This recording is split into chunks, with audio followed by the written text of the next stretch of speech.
Just relax and enjoy the ride. In crowd, 815, in crowd, 815, in crowd, 815, in crowd, 815, 815. It is perfectly possible to have a dumpster fire that is completely under control. My name's Greg. He's Tom. This is your INCROWD815 podcast. Good morning, my friend. Good morning. You must be talking about the Chicago Bears. Hey, ba-doom-doom. That's controlled chaos over there. No, I'm kidding. It's Wow, the that was 18th so day of May. mean of me to start the show like that. It was just so mean of me. It's the 18th day of May, the year 2024, the latest it has ever been. In the history of mankind. I'm really, seriously, folks, you know me better than that. I do not. I'm just having fun with it. I love my We got to be Packers. really careful. We got to be careful rubbing it in right now because, you know, they're on the upswing. They are. Oh, they're on going the to be upswing. good. They're going to be good. Caleb Williams is going to be good by accident. No matter what, you could put 10 guys around him that don't even know how to play football. He would probably still score touchdowns on his own. No, they're going to be very good. And I don't actually hate the Bears. I just like to have fun with it. And you can pick on my Packers all you want. Go ahead. Got to be careful though. Right in the scroll there to the right.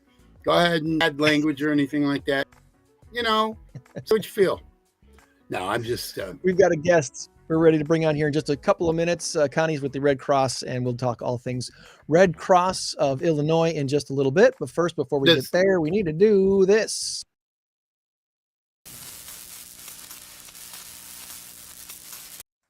Before you start, does Connie know about trivia? Connie does not know about trivia, so Connie's hearing that for the first time right now. At the end of our interview today, Connie, you're getting a little trivia, and it's you against me. But really, it's just us against Tom's trivia. But anyway, that's right. Maybe that's the way we should play it, Tom. It's just be me and the guest trying to get 2 out of 3 on your trivia every week. You should get 3 out of 3, man. Set that bar a little higher. You don't want 67%. You want 100%. Come on now. That's what I should have called my. That's what I should have called my trivia. Cat lover trivia. I should have. I would do that if you wish. Tom needs to win by 1 in our current race to 10, and our big number of the week this week. It's a big one, 454 million. The big number of the week is the answer: motivational or Morocco. Motivational or Morocco. What do you think the big number of the week is about? Tell us your made-up story in the comments. We want to hear from you. Tell us what you think 454 million might be about, and I challenge you to Google search it. I don't care if that's not cheating in playing our little big number of the week game. No, you can right now just go to Google, go to Gemini or Chat GPT. Go, hey, Chat GPT, what does 454 million have to do with motivational story or Morocco this week? Find it for me, AI. Go. Ooh, you have thrown down the gauntlet. Wow. I want to see if somebody can figure it out, because nearly every week the big number has something to do with a news story that was out this past week. I already figured it out and I sent it to you. All right. Yeah. I won't say 100% of the time that's the case, but very often that's the case. It's something that happened this last week. So here we go. I am going to switch gears, meaning look at that. Put this logo right up like that. Bring this on the screen and welcome in Connie Esparza from the Red Cross of Illinois. Good morning to you, Connie. Good morning to you both. And oh my gosh, this trivia, does it involve prizes? It does. You know what it involves? It involves where'd it go? Well, here it is. What are you talking about? It involves a trophy. It's a little Snoopy trophy. I mean, and it's Christmas. I don't know if you can tell. I kind of like peanuts. My coffee cup. Oh, I'm getting some sense. And conveniently, I'm wearing my Snoopy shirt today. Don't make me do stuff. But I'm a little confused with the mug because the mug says something different. Oh, I'm a cat lover. I'm a total cat lover. Well, you know what? I'll do really well if your trivia is cat themed because I'm a cat lover too. Oh, awesome. Okay, here's my real coffee cup. Takes me an hour to drink it, and I'm flying for 23. Hugs and I cannot lie. Yeah, baby. Woo! All right. Well, All right. No, you know what? If I'd have known you were a Kettler, I could switch it up. Basically, I have thematic trivia for you, but I can give you cat ones. I'm going to give you one bonus. I hope to make the Red Cross proud. Oh, you will. You will. I'm going to give you one bonus one, so you're going to get 4 today. Oh my goodness! What did I just do to myself? Gregors, you can't answer this one because it's one we've had before. Oh, okay. All right. Oh, okay. All right. The answer is red, Connie. The answer is red. Okay. All right. So before we get into all things Red Cross, tell us again a little bit about yourself, Connie. Who are you? Where are you from? And how'd you find yourself involved with the American Red Cross? I'm a communications manager for the Red Cross of Illinois, and I have the pleasure of speaking to lovely people like yourself and making sure that our communities are aware of the different services that the Red Cross offers in times of disaster, for preparedness purposes, whether it's making sure your family's safe from home fires, or your family is water smart, which I think is probably one of the themes that we're going to be talking about today. But I'm born and raised in Chicago, and I travel the entire state when necessary to make sure that we're there in people's time of need. And like I said, making sure that our communities are aware of all the services that are available to them free of charge. When people think of Red Cross, at least when I think of Red Cross, I think of a nationwide organization. I don't think of Red Cross of Illinois, just to being honest. I don't think of Red Cross of Rockford. So is there kind of separation between the states, or is it really a nationwide organization under one big umbrella? We are one nationwide umbrella and also part of the global Red Cross. But we break it down into our regions, and each state, for the most part, has their own unit of the Red Cross, which is how we identify ourselves here in Illinois. But we are part of the big American Red Cross that you see across the country. And in times of disaster, we've got volunteers right here in Illinois, and even some of us that are staff that will travel to that area of disaster to help and to offset maybe that regional team that has been boots on the ground from the moment the disaster strikes. So we're there to relieve them and to support them. So we're all one big happy family. That's cool. That's cool. Because I think we've seen even already this spring tornadoes down south where mobilized units from Illinois went down to help with that, right? That is correct. We've seen, and if we want to talk crisis, climate crisis, we've seen so many more tornadoes just in the month of April through the middle of this week. And we've seen disaster teams activate in Michigan, in Texas in a very big way, given tornadoes and flooding. But very close to home, Iowa and Nebraska. A couple of weeks ago, we're also under severe damage after tornadoes hit there. And you're right, we've seen volunteers from here in Illinois get up and go. And sometimes, especially in Iowa and Nebraska, we have so many volunteers there on the border of Illinois, Iowa, that it was, they mobilized and were there just within hours to make sure that they were there to help. Nice. So it does. I guess you'd be the best person to answer this question. A disaster hits. Let's just say, for example, a tornado hits a town in Iowa, and it's devastating so much so that they're like, "Hey, neighboring states with Red Crosses, can you come help? Because this is a big deal." Mm-hmm. And you send a team out there. That team, generally speaking, is it doing one task, cleanup, or is it doing one task, helping people find housing? What is that Red Cross volunteer doing when they get mobilized to another location? Well, first and foremost, we only mobilize when it's safe to do so, when roads are cleared and we're given the green light. And our volunteers carry out a variety of different roles, Greg. They could be taking some of our emergency response vehicles from here in Illinois into the disaster zone. And those emergency response vehicles could be loaded with cleaning kits, They could be loaded with food, just relief items of any kind. It all depends on what the need is. Now, once our volunteers are actually in the disaster zone, they're carrying out a variety of different roles. If we mobilize and open shelters, some of them are working in the shelters. They're doing intake. They're talking to the different residents that were displaced by the disaster to identify what their needs are. We've got volunteers that are health services professionals, and they may be, replacing medications that were lost in that disaster. Or some people may be affected by what just happened, and we've got mental health and spiritual care professionals also on hand, walking people through that loss. Unfortunately, sometimes there is loss of life, there's loss of pets, but there's loss of, the place you called home and everything that you collected in it. So it's a process. Our volunteers may be handing out meals. And like I mentioned, once the roads are clear and we are able to get into more of the disaster zone, those emergency response vehicles perhaps are bringing hot meals to people. Maybe they're bringing meal kits, which is what we saw happen in Iowa and Nebraska. And those meal kits are, good for maybe 2 days. They feed a family of 4. And there are items in that kit that don't necessarily need electricity or gas for people to make sure they have something to eat and drink. And the cleanup starts. We're helping people assess the damage. And on the road to recovery, providing them with resources on where to go and who is available to help them recover from such a loss. Greg, if you don't mind, I have a question. I like what you said about you don't bring anybody into a dangerous situation.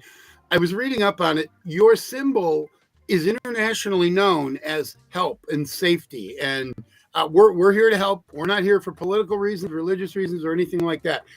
Do you ever have anybody who doesn't get it and maybe you feel like they pose a threat? You ever had any situations like that? No, not at all, Tom. It sometimes it's just a little bit of education as to what we do, depending on the group that we're serving. The Red Cross means a lot of different things for a lot of different people, especially if they're from different parts of the world. And the types of services that the Red Cross offers based on that part of the world might be a little different than what we do. I've had the opportunity to talk to a family, for example, that lost everything in a home fire, and they're from Bosnia. And so when we showed up to help, he said the images that came rushing back was war-torn Bosnia when I was a child. And the Red Cross would come and, make sure that we were okay, that we had food. I was a child. I remember getting toys from the Red Cross. He's like, that was my memory. I had no idea that in the United States, the Red Cross stands ready to respond and help a family who just lost everything in a fire. So it's just a little bit of education, Tom, sometimes. Yes. Never a threat. I think too, and this is why we're so thankful for opportunities like today to be on your show, to let people know that, if you or someone has been impacted by any type of disaster, to call that 800 Red Cross number and just walk through what just happened, or maybe what your neighbor's going through, to get some help, because that's what we're here for. And you're right. Very good. We're here. We're impartial. We're a neutral organization. Does not matter your political views, your religious beliefs. It doesn't matter. We're here to serve. Good. And that's what's important at the time of need. I don't care. I don't care what God you serve, as long as the God that you serve isn't telling you to kill everybody. I'm happy that you're there. That's right. That's right. In my time of desperation. It's such a process too, because imagine, you just suffered a tornado, your house is gone. Your head is in a million different places, and you're not like, now what do I do? Where do I start? And that's why we're here. We've got that process down. We know who our partner agencies are, which we're very thankful for, because we couldn't carry out our mission without those critical partnerships, especially, in Rockford, we've got those partnerships established. In case of emergency, we all come together to support and guide those families through that process. Nice. And I do have the links in the chat for the Red Cross Illinois website, and the link right to where you can learn how to volunteer. And the one the main thing we wanted to talk about today, with summer getting started and with this great weather happening here these last few days, is being water smart and helping people make sure that their kids are aware of the dangers of swimming, especially when it comes to, well, everywhere, not just in lakes and ponds, but in the backyard pool as well. And you've got some opportunities for people to help in this area. And thank you, Greg, for bringing up that topic, because May, the Red Cross, along with partners, we identify May as Water Safety Month, and we would like to bring that awareness to people. And you're right, hot weather's coming. I think we're going to be in the mid-80s today. And what do people do? They start to think about heading to their pool, neighborhood pool, the beach, the water park. And it doesn't matter. Wherever you are, we encourage everybody to practice water safety, to be water smart, as you said. And what does that mean? There's 4 key things. And if you remember these 4 key things, we're on a right path. The first one is never swim alone. Doesn't matter where you are. Make sure you always have a buddy with you, especially, adults and teens, as well as children. We should all keep an eye out for each other and never leave children unattended near water.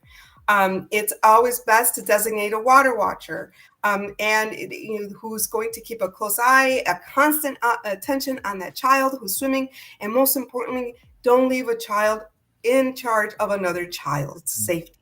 Make sure that it's an adult who's keeping an eye out on everybody who's in the water. And then if you have children who are inexperienced or not very strong swimmers just yet, let's make sure that we have a properly fitted U.S. Coast Guard approved life jacket. Those,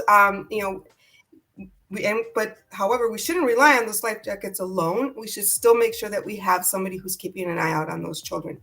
And then if you do see an emergency happen, please, really important, reach or throw, do not go, because if you go, you might end up getting into some trouble out in the water as well. So, find something to throw to that person and make sure that you're reeling them in. And it doesn't matter where you are. Like I said, if you're at a pool, if you're at the beach, if you're at that water park, all of these rules apply. Most importantly, if you visit redcross.org/water safety, which I see that you're showing here, you'll find a variety of different resources there, some videos for children to watch on how to practice water safety. And also, if I'm not mistaken, you'll also be able to find swim lessons near you if you plug in your zip code. This is great. I mean, this is very kid friendly, all these great videos to let you know. I mean, it every year, one of the saddest stories we hear every year, the little kid goes wandering off in the backyard, no one's around, and they fall in the pool. Or the young child, it goes wandering out in the backyard, nobody's out there, and they fall into the pond and nobody sees. And it's just so heartbreaking that, accidents happen. Accidents do happen. The best we can do is to know what's around and do our best to make sure our kids know what's safe, what's not safe. Obviously, you take your kids out swimming in the pond one day and they think, oh, I can go swimming anytime, Right. Under And 5, being water smart, Greg, if you're water smart and you're between 1 and 4 years old, you've just reduced the risk of drowning by 88%. So following these 4 rules, we're closer to being safe.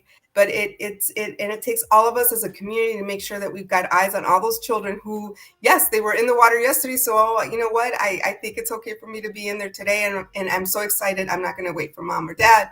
And unfortunately, like you said, that's when things happen. So it takes a community. Well, these are all resources on the Red Cross website, and there's plenty of links on here to guide you toward other opportunities. If you want to plug into something, if you want to learn CPR, if you want to volunteer in other parts of the organization. And Greg, we should also mention that, yes, we've got a very robust website, but we also have a Red Cross swim app. And on that app, you'll see a lot of the same things that you see here. There's really cool videos for the children to watch, which reiterate some of the points that we just talked about, and just a wealth of other information that is valuable for the parents and guardians of children as they prepare to head out to the water. Look at this. Let's see if this is going to work. Oh, there we go. Text swim to 90999. Boom, right there. You can get to that app. Yep. and put that right there on your phone right there. So, and really important, we've got an emergency app too, since we were just talking about disasters. If I may veer off for a second, I encourage everybody to also download the Red Cross emergency app and identify your location, and it will give you real-time notifications if there's impending weather that you should know about, warnings, and hope in enough time for you to take shelter and know what to do. and that is right over here. Look at that. I don't think I can copy and paste that one though. It won't let me.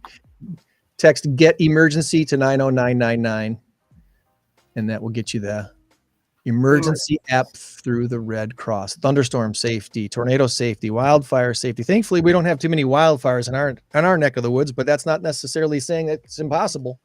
Right. You know, if we see ourselves with some dry weather and people are doing some grilling or playing with fire in the woods, it's not uncommon that could happen. However, you know, we are seeing that as every year in California. We see that even in Texas, just devastation, and Hawaii as well, unfortunately.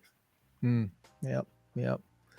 Well, we are still in tornado season, so you know, as the weather watchers and the meteorologists say, you keep your eyes to the skies and your ears on your radios, and just in case when those weather's coming through. We've had some interesting weather this last week that just looked like threatening for a while, and some of our areas around us got hit somewhat hard. Rockford kind of avoided most of that this last week, but we're still in that thunderstorm time and tornado time, and you want to be prepared as much as you can. I know what those alerts mean. What's the difference between an alert and a warning? You know, an alert, you've got a little bit of time, but you know that there's some bad weather near you. You should keep your eye out. But warning, you make sure you're taking shelter. You've identified where you and your family are going to go to make sure you're safe.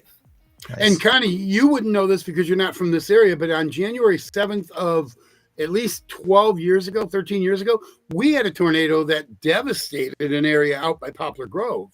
And and so January 7th, we had a warm day, and you know, the whole mixture of cold air, warm air, the fronts mixing. So tornadoes can happen at any time. It's not just this season, and Greg's right, of course.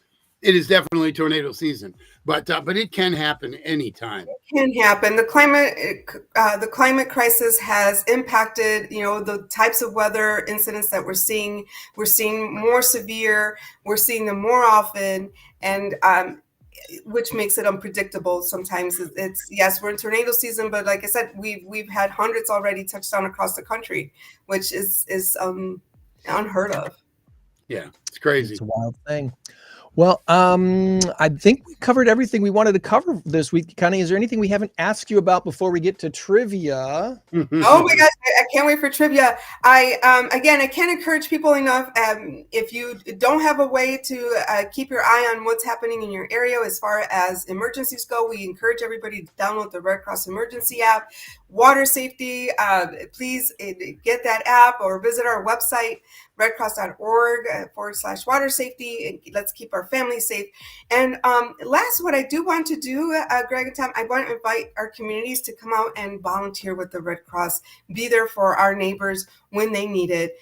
You never know when you're going to need it. And I can't even tell you how many stories of that I've actually taught, or people I've talked to who are so thankful that somebody was there to lend a hand and to guide them as you know, they're in a different headspace. And let me just add to that. By volunteering, it means a lot of different things, but it can also mean giving blood, whether you're giving it to the Red Cross or to your local blood facility. Giving blood, something like that, is very, very, very important.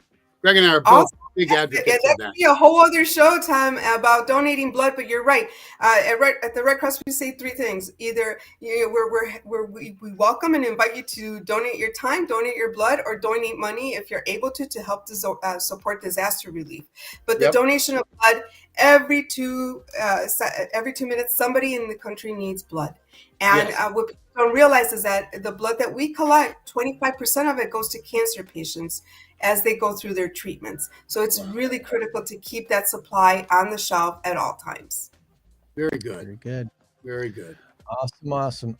All right, Tom, we are going to I'm nervous. All right. I'm nervous. No, don't be nervous. Don't be nervous, because if you go out of here 0 for 3 or 0 for 4, don't feel bad, because these are probably going to be tough questions. They may be out of your range because of what you do. They have to do with Red Cross and One Cat, but Okay. don't feel bad. I can't stress that enough, because trivia is one of those things. Like, I had a question the other day and I'm like, oh dear God, why can't I come up with the answer? And I knew the answer. Sometimes it happens. All right. So here you go. Question number 1 should be a fairly easy one for you. What year was the Red Cross founded? Oh my gosh, we were founded 162 years ago. So you're asking me to do really hard math. That's what, 18, can I use a calculator? You can use a calculator if you need to, because you know when it was founded. You just Yeah, we were founded 162 years ago. So 1862. Am I right? Ooh. Well, Is that what it says? according to this, it says 1881. Okay. I don't know. Here's the problem with the internet. And this is why I say don't feel bad, because the internet really lies a lot. A lot. My intention No. I'd be wrong. You know what? I'm going with the expert on this one. So No, don't go with the expert. 1881. Is that what you had? That's what Maybe I have. maybe that's the year the Illinois Red Cross was founded. Maybe not the nation Well, this worldwide. is said the one that was founded in Sweden. So Sweden. Oh, okay. That's why. Okay. yeah. All right. Anyway, All right. So I'm gonna say I'm O for whatever many questions. or not Sweden. It was Switzerland, right? Switzerland. Right. Yeah, and I got it right here, Switzerland. So Switzerland. We were founded 1881 in Washington, D.C. there you go. That's the one in Washington, D.C. Sorry about that. So in America. So there you go. You get that one. Okay. because you're probably correct with what you said, because it was founded at Civil War time. It's Civil War, Clara Barton. If you gave me Clara Clara Barton, Barton trivia, I probably would. I know you would have. That's why I avoided it. I figured that was just too easy. I didn't want to patronize you. So no, you get that one, because this one was in Washington, D.C. So you're correct. You are correct. So you're 1 for 1. All right. The Red Cross symbol was formed after what? The Switzerland flag. Yes, the Swiss reverse. flag. It's the reverse of the flag. Yes. Finally, this is the one that might be a little unfair. What is the capital of Switzerland? Is it Geneva? No, it's not. Stockholm? Nope. Stockholm? Yeah, I don't know. I think those are the only two places I know. I will give you a hint. It's a very warm place. If you go out into the sun, you will burn. Burn Switzerland. B-E-R-N. B-E-R-N. Okay. Yeah. Anyway, okay, that was an unfair one. Now, here's your cat question. The only one I could really come up with, shifting on the fly. So far, you're 2 for 3, so you can go 3 for 4. You can go 75% on this. All right. Greg, you're off limits on this one. Who created Garfield? The cartoon character Garfield. If you It's on the tip of my tongue. It starts with an S, right? No, then I don't know. First name starts with a G, right? Nope. No? Okay, I'm thinking of a different cartoonist then. Garfield. You were thinking what, Gary Trudeau or something? Gary I'm Davis? thinking Peanuts. That's who I'm thinking. That'd be Charles Schultz. No. Yeah, that's. It was I don't Jim know. Davis. I don't know who created Garfield. Jim Davis. Davis. I had the last name. I couldn't remember the first name. Isn't there a movie coming out with Garfield? There is. And I love Garfield because he doesn't. Here's what I love about Garfield. First of all, he's a cat. He's a big orange fluffy cat. His favorite food is lasagna. My favorite food is lasagna. I think we're kindred spirits. And you know what? I always say I would love to come back as a cat in my next life. Even reincarnation. But anyway, but I wouldn't want to eat mice. So I would have to live with lasagna and pie and candy and bananas and stuff like that. So I have a big orange fluffy cat here in the house roaming around somewhere. And I always say, I wish I was him. Oh, I'm telling you. You Got should a go good grab life. him and A really have him good make life. a cameo on the show. Anyway. Yeah. That last one doesn't even count. You were 2 for 3. That's as good, if not better than most. So very good. so much. Thank you both for your hospitality and for the opportunity to be here this morning. Well, Link thank to you the for what you website. do. Yes, thank you so much for what you do and what the Red Cross stands for and does all the time. So thanks so much for coming on, and we'll keep in touch. Yes, thank you. Have a safe weekend and be water smart. You got it. Thanks, Connie. Yeah.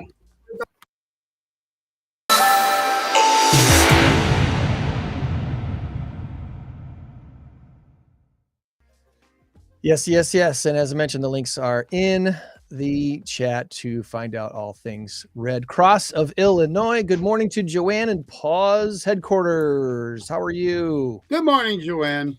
How come you asked Garfield? You asked that question last week. Because I didn't ask it to you. Name. I asked it to her. She'd never heard it before. But you were Greg off limits had. for that one. But he was And I off still limits. got it wrong. You didn't hear me say you can't answer it, Greg. Did you? But he didn't remember. Well, I remembered the last name, but I thought it was Gary Davis, not Jim Davis. I don't know why, but anyway. I don't have a special graphic for you, Tom, but happy anniversary. Tom's and Kathy's wedding anniversary was yesterday. Yep. Happy anniversary. Happy anniversary. You made it double digits now, right? Is that 10, 11 years? 4. 38. 38 years. Yeah. That's amazing. 38 years. Yeah, it is. Yeah, we went out for Someday. breakfast. That was about it. She had a busy day. I had a busy day. I did mow the lawn. So, and I sweated to the oldies as I was mowing the lawn. There we go. Well, I don't have a whole ton of shout outs this week, but I do want to make sure to recognize a few things, especially with all the stuff going on this weekend. If you're watching this live, you know that this weekend there's a ton of things going on around the state line. Last night was a huge night in Rockford. First opening night of City Market. The Screw City Brew Fest was happening on the other side of the river between the Coronado and the BMO. That happened from 4 to 6. And then there were comedy shows both at the Coronado, which was sold out, and the BMO, I think, which was almost sold out. Huge night last night. Thankfully, the weather cooperated. It was a pretty decent evening. Who were the comedy shows? Was one of them Brad Williams? Brad Williams was in the Coronado. That sold out right away. Nate Bargatze was the in the BMO. They were both in the same night. Oh, wow. Yeah. It was all done on purpose. Okay. All right. That's taking a chance, but yeah, that's incredible. Our new friends from ASM Global, who run all the booking out there for the Coronado, the BMO, and the Davis Park. Doug Johnson, he was just on our show recently, and he's been making the rounds now after being on our show. They're like, oh, we got to talk to this guy. He's cool. So he's getting on other shows this last couple of weeks, and they have some great plans, similar to we were talking about the Rockford Rivets earlier, and how Steve Malliot and his team out there came to town, bought that team, and started talking about a year and a half, 2 years ago about what the things they were hoping to do and planning to do, and have done nothing but over deliver on their promises. They've under promised and over delivered, like every good organization should. Yeah. And they're just keeping things going, and that's what they're seeming to do there at ASM Global for Coronado and BMO and Davis Park. They got big plans, and there's really cool things happening downtown. So kudos to them. Rockton Pelican Fest is happening this weekend over at Don Carter Lanes. They've got the 5th annual Screw City Jeep Go Topless Day today over there at Don Carter Lanes. That's for your Jeep only, just the Jeep. Okay. Flower Fest is happening at the Veterans Memorial Circle, intro to kayaking at Rock Cut State Park, all kinds of stuff going on. Check out GoRockford.com and find out more about what's going on around the state line this weekend and the coming weeks all summer long. Shout outs this week. I'll start with, again, the Rivets. Xander, their head of ticket sales, spoke to our GTTN group, Growing Together Through Networking, this last Wednesday, and again talked about all the many promotions that they've got going on over at the Rivets. There's a lot of fun stuff there, so check out what's going on with the Rockford Rivets. 2 big rebrands this summer. 2 rebrands, which I think is going to total 4 games, where the team will be wearing different uniforms.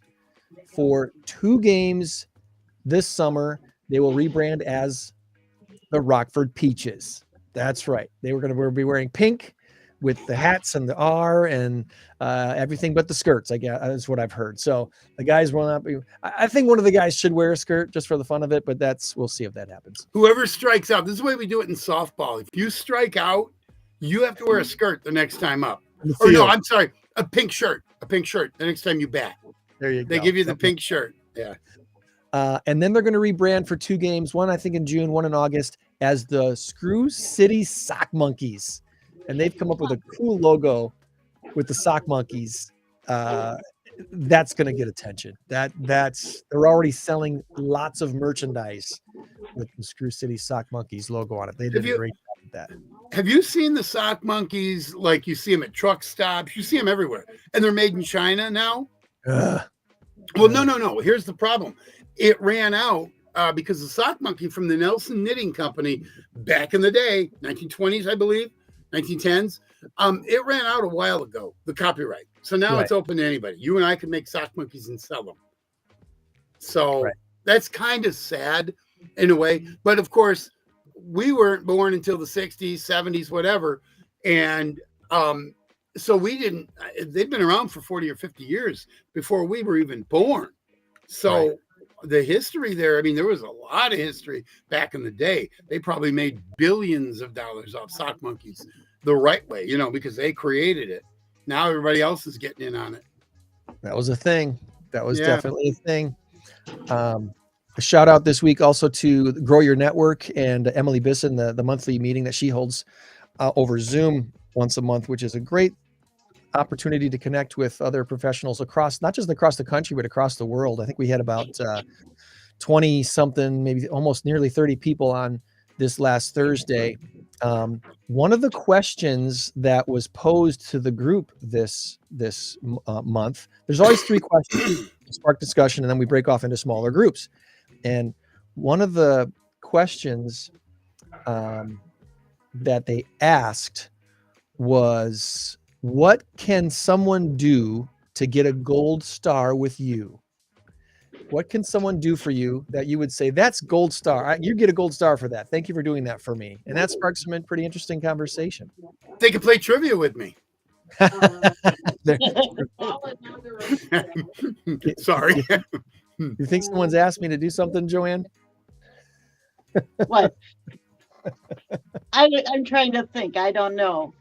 Yeah. What can something do for Joanne that just you say, oh, I'm giving you a gold star. That's so good. Donate to Pause. How's that sound? I think that's spay and neuter your cat. There you go.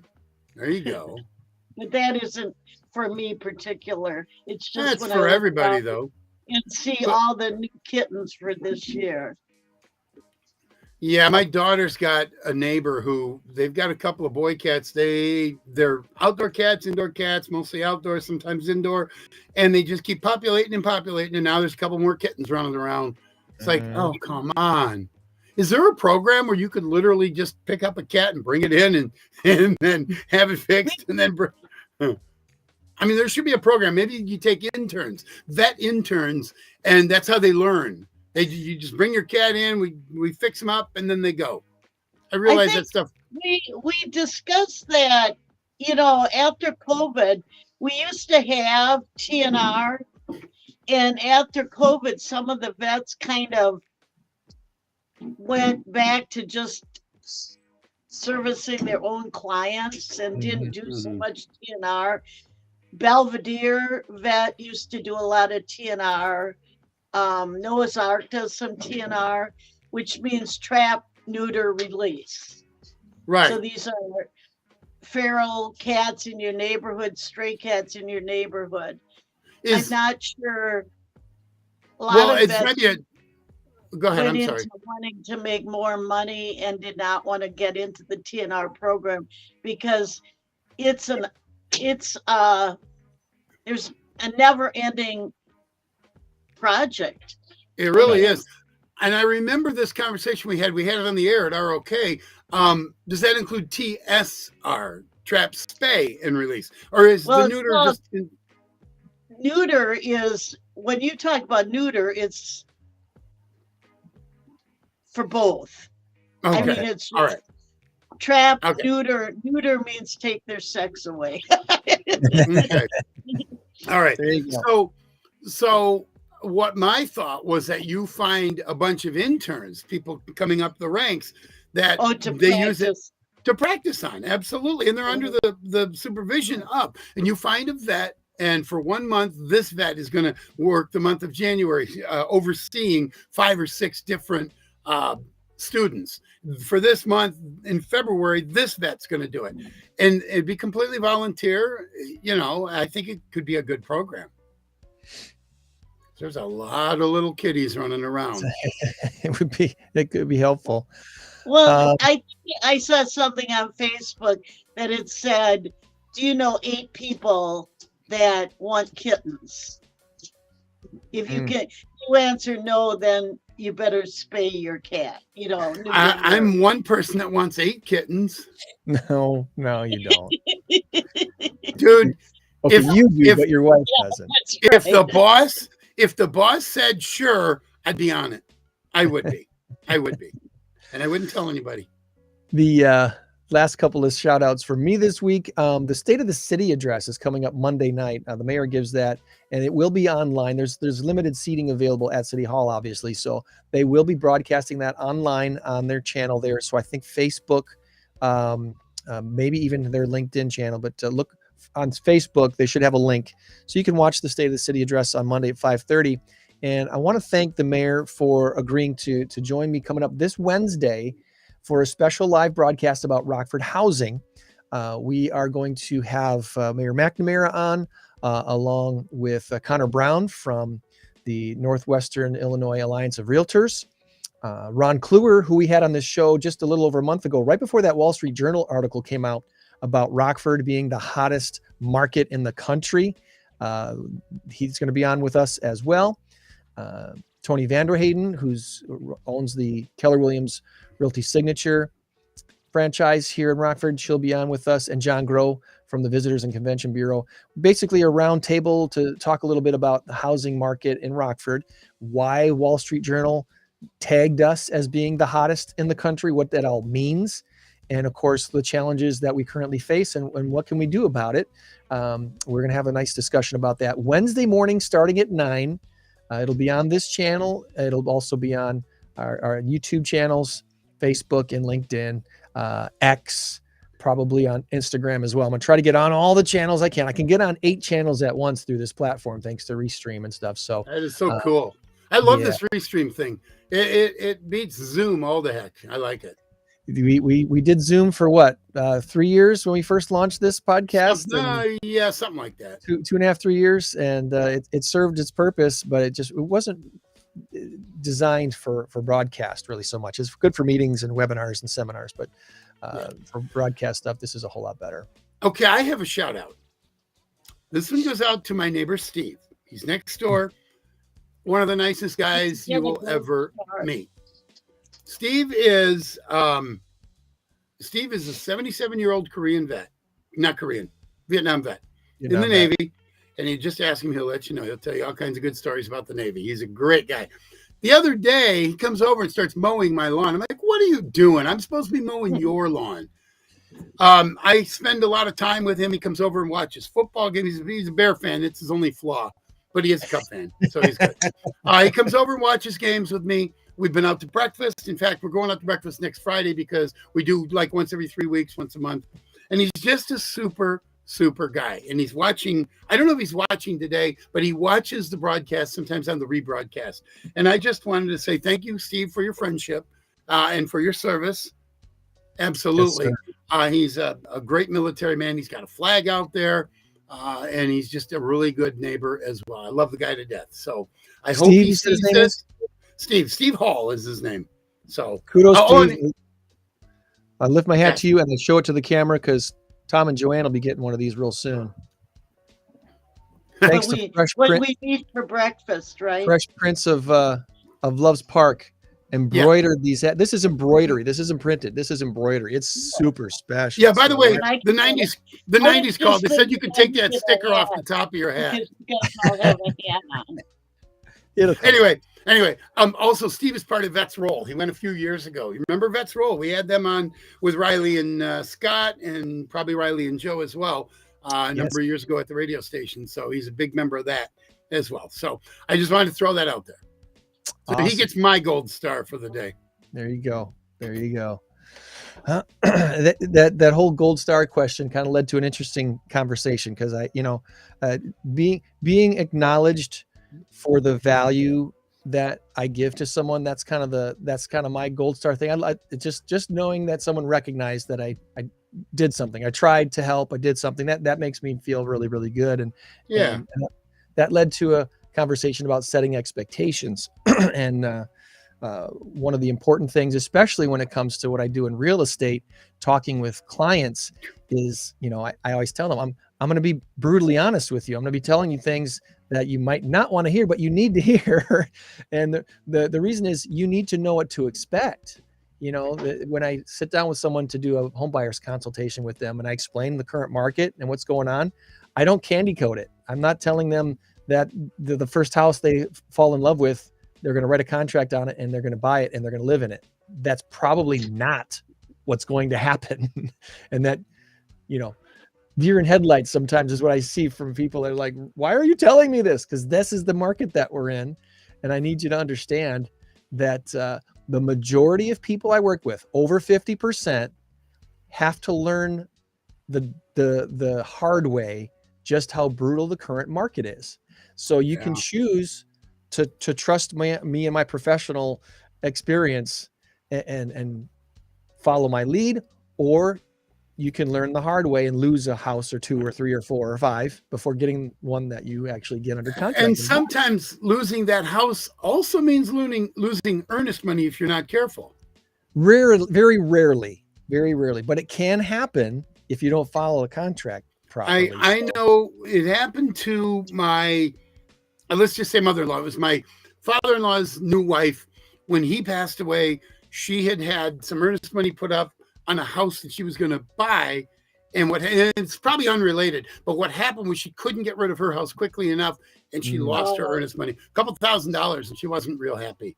And probably that situation more than likely was a situation where the contract she had did not allow a home sale contingency. Yeah, there you go. There's a place on our contract for home sale contingencies, which tells the seller up front, again, setting expectations. Hey, seller, this buyer has to sell their house that they're currently in first before they can complete the purchase of the house they want to buy from you. And on the contract that we use here locally, there's a date that we put in there that says by this date, that other house will either be sold or under contract, and we know we can go forward. So if that date is nearing and that house isn't sold yet, the buyer can go, hey, you know what? I thought my house would be sold by now, but it's not. So I need to back out of that purchase and get my earnest money back. That probably wasn't done in her situation. It's sad, but it's happened. I've had clients change their mind about buying a house less than 2 weeks before closing, and all the contingencies were already met. So they lost their earnest money because there was no contingency for changing your mind last minute. That's not on the contract. You can't do that. Yeah. So that's really the only case I think I've had. Which is, I think that's really hard but it should be in this market, they should be able to sell their house, right? Oh yeah. And, so if that is a contingency, it's rare to not fulfill it. House. Right. But sometimes the house can't sell because there's something wrong. Like, hey, there's a leak in the roof. We can't sell it under FHA rules because that has to be replaced first. Yeah. Now you've got to put out 10 grand just to be able to sell your house. By that time, the other house is gone. So you got to price it right. If it's priced right, it will sell in this market. Anything priced right is going to sell quickly in this market. And one of the things that Toni does here with Team Sold On Toni. Rockford, or is this nationwide? What's that? The market right now. Well, it's pretty much nationwide. There are some cities that it's not as crazy as Rockford is right now, just because they inflated. The prices went up a lot faster than ours did, especially on the coasts, California, Florida, some of the East Coast cities where they just, the prices went soaring so quickly that they have inventory because they were asking too much money. People aren't buying; they're no longer buying in those areas. I'm just curious. But one of the things that our team does that is very rare, Toni has a program where she'll actually buy your house, so you don't have to make a home sale contingency part of your contract on the house you're trying to purchase yourself. And that's been a really good program to help a lot of people. We've got a couple going through that right now that they need to sell first in order to move on. And so Toni's buying their house, and then later on we'll sell that house and share the profits with that client when we do. Almost like consignment or something. Kind of like consignment. It's a modern day version of consignment. So that's interesting. Yeah. It's not for everybody, but it works. It's a needed resource for some. So, I went to the doctor. I was gonna say I went to the doctor the other day, and he said I have a condition where I just can't stop telling airport jokes. Turns out it's terminal. Oh. There you go, Joanne. Dad joke of the day. There you go. I guess so. Thank you. I'm here all morning. You can give credit to Bill on that. It's like asking Alexa to tell you a joke. Hey, Lisa's got a graduation party to go to. You think we should crash it and get some free cake? There's going to be a lot of grad parties going on in the next couple months. I know. I think we should crash that party. Lisa, save us some cake, please. Have fun day, Lisa. Is that Speaking of airlines, the only random thing I got for you this week is U.S. Airlines. Last year, guess how many bags were mishandled in 2023? 234,557. Way more than that, Tom. Way more. Well, that was my second guess. My first guess was 1.5 million. United States Airlines last year, just in the year 2023, mishandled 2.8 million bags. Wow. How does that not bankrupt them? American Airlines accounted for 28.5% of all of those mishandled bags. They're the worst offender. So yeah, I'm a big believer in packing light and carrying on. If you don't have to check that's what I do every time. I never, ever, ever, never. I don't fly a lot, but I've flown 12, 15 times in the last 20 years. I always carry a carry-on with like a gym bag that can stuff in the overhead, and my laptop bag where I can have all my stuff, my medication. And actually, my kids did that. They were traveling recently, and they said, "Oh, we just do carry-ons." But I was amazed at how big a suitcase you can actually do for a carry-on. I mean, you can really carry on quite a few. Yeah, there is. It's like 28 inches or something like that. You can't. I always have a bag, a gym bag that you can just stuff, and you can, if you have to scrunch it, you can do that.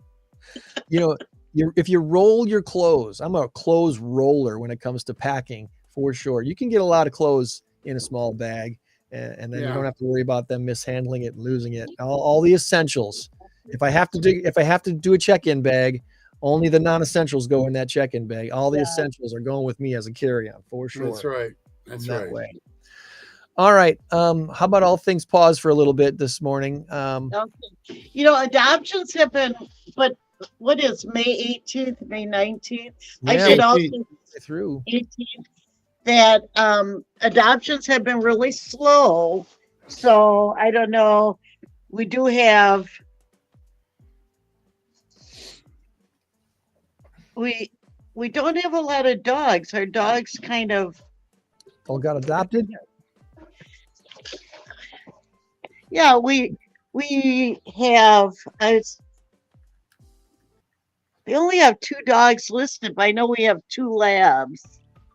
I'm doing this the wrong way. And there's Miles, my foster dog. Miles. But we have 2 more labs that came in last week that aren't pictured yet. I don't know if they're not. Yam. It's the month of yam. Oh, there we go. May. Yam. Dog, we had Nellie was a little puppy that came in. I was holding her last week. Do you remember? Yeah. Nellie Olson, she got adopted this week. She got spayed on Monday and adopted on Friday, I think. And then these were our April adoptions. I don't know. So even with the cats, it's kind of slow. Halfway through the month. 7 Nimbus and cats. Cirrus, that was a bonded pair, correct? Yes. Okay. So 6 cats and 3 dogs? Yeah, so it's been kind of slow. I guess they didn't give out cats for Mother's Day. I don't really understand why it's been so slow. I wanted to just, I guess, and the kittens are coming in.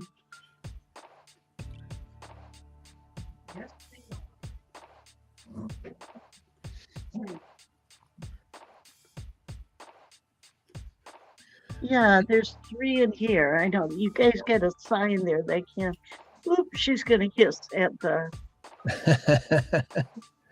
I don't want to be on camera. Leave me alone. Holding that. There's 2 more. Wow, look at little narcissist cat. I think we could maybe count and get 8 cats for Tom. 1, 2, 3, 4, 5. There's 5, Tom. Okay, I'll take them. Oh, there's 6 right there. There's Garfield. Look at them. Look at them. You said kittens, though. Oh, wow. You know what? Until the day I die, I will never understand, until I get to ask God why people, number 1, don't like cats, but number 2, how they could even think about mistreating a cat or any animal. It's something that I will never figure out. Well, I wouldn't mistreat a cat, Tom, but if they were big enough, they would eat us. You do know that, right? This is true. You're right. I opened it and she's going to jump out. Don't jump out. Oh, she barks. I don't know where that came You hear Veda in the background barking? Oh, was that Veda? Yeah. Okay. My door's This is Leslie. Leslie became pregnant and they decided they didn't want to keep her. Oh. And she's got an interesting color. I don't know if they say she's Siamese. No, that isn't the end we want to look at, Leslie. Turn around. Yeah. Leslie. She's like, she's just loving her bed right now. Yeah. There we go. Leslie, it's the wrong end. Here you go.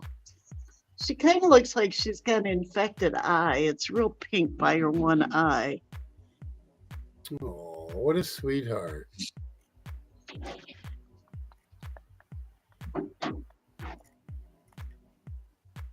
Yeah, she really does look like a calico. But I don't see any orange on her. I don't know. That's beautiful markings.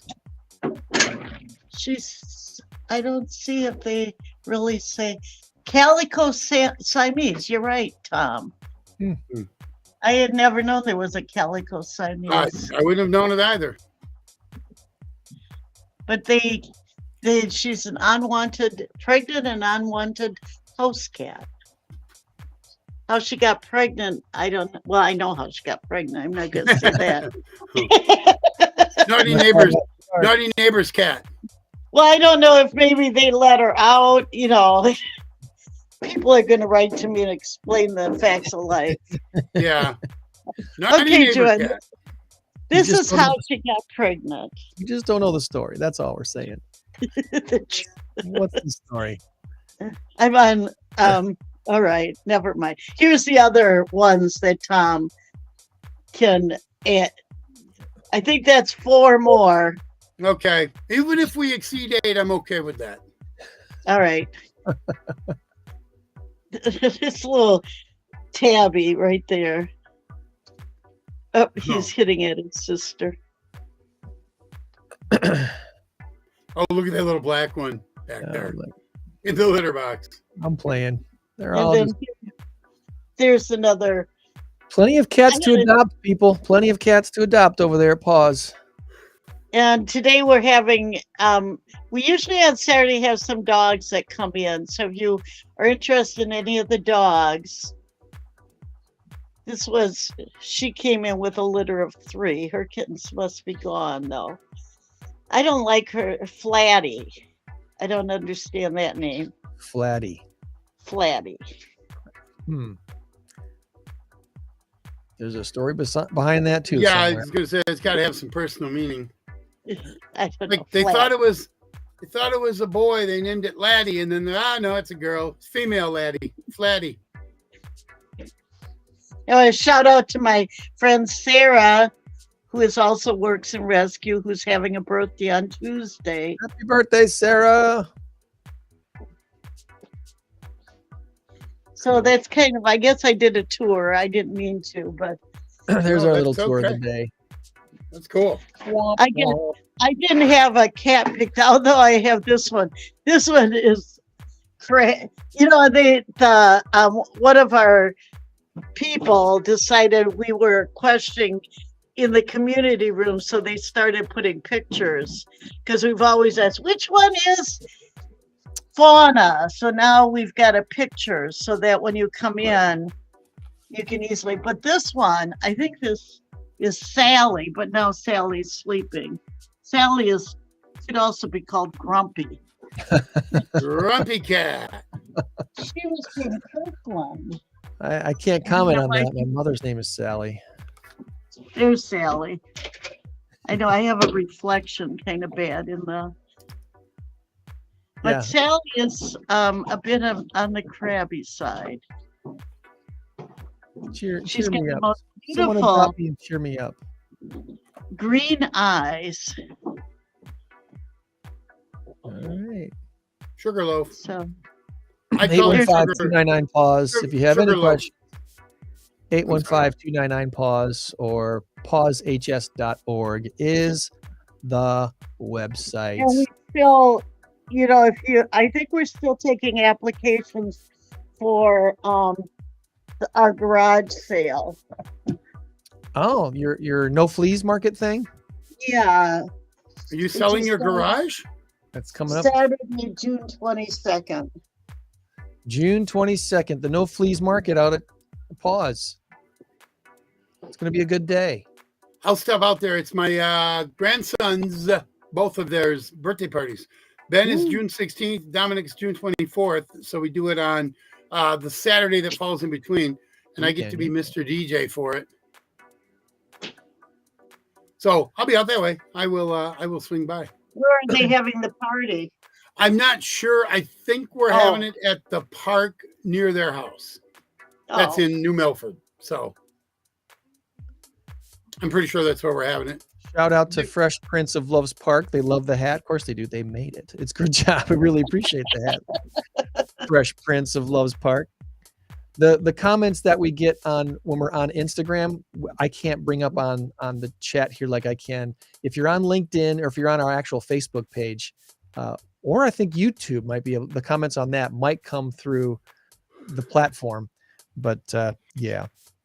My hat was made by Walmart. Yeah. Okay, good deal. So Tom trivia. Are we ready for trivia?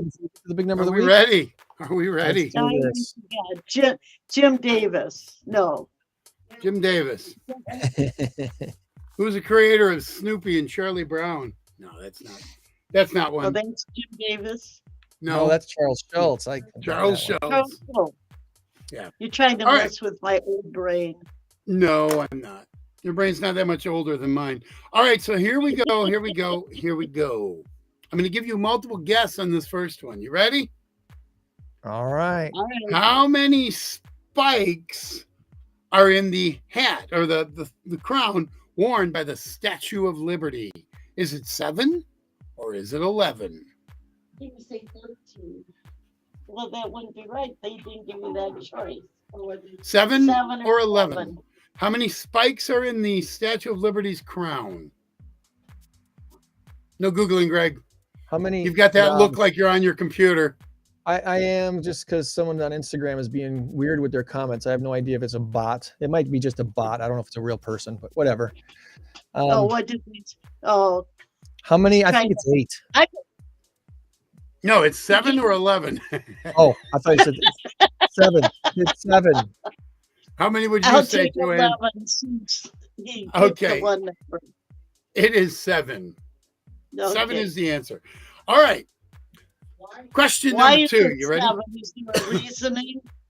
Don't know. Ask the French. They built it. I don't know, honestly. Oh, because my thought would have been, well, that's what my team thought too, would have been 13 for the 13 colonies. It wasn't actually built for America. I believe it was built for Egypt. And then Egypt said, nope, sorry, too much trouble We don't want transporting that it here. statue. So we ended up getting it. So they basically regifted it. We got it by default. Thank True you for story. the French. Yeah. Statue All of right. Liberty So number 2, question number 2, Learn something new every day. Thurl Ravenscroft, who sang "You're a Mean One, Mr. Grinch." He also voiced this cartoon character of Serial fame from 2005. I'm sorry, from 1956 to 2005. Who? Oh, I know this. What Serial mascot was it? So I'm going to read I this know again. this Thurl Ravenscroft, who sang "You're a Mean One, Mr. Grinch," also voiced this cartoon Serial character from 1950. I want to say 1957 to 2005. I know this one, Joanne. Do you know it? That's what I was going to say. Tony the Tiger. Frosted Flakes. They're Frosted Flakes. They're great. There you go. You both got it. Okay. Question number 3. Yep. The Embassy Suites building downtown, the beautiful hotel. I was just there 2 weeks ago. By the way, Nikki Tibbetts did a wonderful job with the PCC banquet. Oh my God. It was awesome. It was fun. Anyway, the Embassy Suites building downtown was originally built in 1928 and was what? Who took possession of that building? What company? What Rockford company? This is your Rockford trivia for the day. It was commonly referred to as the blank building. Hey, we're going to renovate the blank building. Why can't I remember this? That's really embarrassing. I can't think. Wait a minute. It wasn't. Was it the Ingersoll building? Joanne, what do you say? I'm going to pass. You can pass. Okay. The Amrock building. Amrock. Amrock. Oh. Amrock. Yep. Yeah. Well, the plans for Davis Park, that's still being put together. Davis Park is going to become something different in the next few years than what it is now. But they are doing movies in the park down there. Any ideas what it might be? Well, there's a couple different things. I'm not exactly sure what they settled on. So we'll hear more. Please don't tell me it's going to be a parking garage. Well, we need the parking down there. There'd be better places to make a parking garage. Okay, I'm going to give you. Well, I'm going to give you guys one more cartoon-related bonus question. Bonus question. The Family Circus. Who authored, who wrote, and drew the Family Circus? What cartoonist? I got the last name, but I can't remember if I got the first name. First name, last name's okay. Keene. Is it What Bill do you Keene? say, Joanne? What do you say, Joanne? Who was the author of the Family Circus? The cartoon? Family Circus cartoon.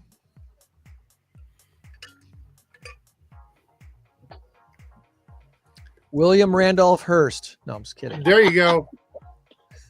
No, it's Bill Keene, right? It is. Bill King. Bill Keene. Bill I King, think yep. Reagan already said that. Yeah. Are people where are people getting their cartoons nowadays? Now that there's no newspapers, basically, is it all just memes? Have it all turned into memes on our social feeds, right? Yeah. It's not the same. I think you're right. I think you're right. Everything is what a different world we have today than we had 20 years ago. Right. It's just amazing. 20 We years don't. ago. When I listen to music, I listen on this thing right here, Spotify, because I can create my own list. I never have commercials because I have premium, and I can shut the phone off, put it in my back pocket while I'm mowing my lawn or whatever. I don't have to. iPods are a thing of the past. All of these things. I don't even have to worry about tuning in music at home. I can just put it on here. Even like when I was a kid, which I know was a long time ago, we used to 45. fight over the Sunday funnies. Oh, yeah. The comics that came in the paper. I mean, people don't even get the paper anymore. No. But I mean, we would, I don't know if it was 4 or 5 sheets. I had 3 brothers and we each got a sheet to read. We had the green sheets in Milwaukee, the Milwaukee Journal. We had the green sheets, and that was where the comics were found every Sunday. Mm-hmm. Oh, see, ours were colored comics. Okay, yeah. We just had the insert in the middle of the newspapers was green. It was just 2 pages folded. So, but all the comics were on the green sheets. That was Ours are pretty cool. They were regular full color, like Joanne said, and probably about 3 or 4 pages. Joanne, I mean, it was quite extensive. I know we fought over it. Yeah. Well, just tear the pages apart. Just say, here, you take this page, I'll take this one, and then we'll switch. All right, let's go do this before we get.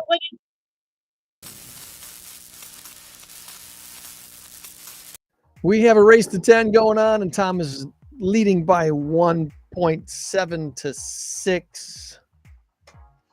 And Tom has already given me the answer to what he thinks 454 million has to do with. Is it motivational or Morocco? Motivational or Morocco is the answer. And yes, I do have Tom's via text this morning already. Okay. He gives me that right away, Joanne. As soon as I tell him right at the beginning of the show, he texts his answer to me right away. He doesn't even take me up on my. Don't even think about it. So your guess, Joanne. 3, 2, 1, go. Morocco. You're both going with Morocco. So you're either both getting a point or you're both not getting a point. We go to Texas for this first story, and Alfred Blaschke of Texas went skydiving just about a week or so ago to set a new world record for the oldest person skydiving. Super 107. You're really close. You get it. 106 years, 327 days. Almost. Oh, wow. Big motivational influencer on LinkedIn. He said this, and a lot of people posted it on LinkedIn. He said, if you think you can't, you're just underestimating yourself. Everyone is more capable than they think. They just need to make the decision to try. And he made the decision to skydive at the age of 106 plus 327 days. So you're both getting a point. Yes, $454 million is the price of Château d'Armavillers, a sprawling 12th century French castle once owned by the King of Morocco, King Hassan II. It's about 30 miles from Paris, has 17 bedrooms, a salon, a 50-horse stable, among many other amenities. It's so big that the developer said it could possibly turn into an expansive, the grounds are big enough, they could turn it into a small city. Well, they could actually turn it into a country because the Vatican is the smallest country in the world. And I think it's 1,100 square miles or 1,100 square feet or something like that. It's like 8 acres or 10 acres. I don't know. It's not big. It's not big. $454 million. That'll get you the Château d'Armavillers just outside of Paris.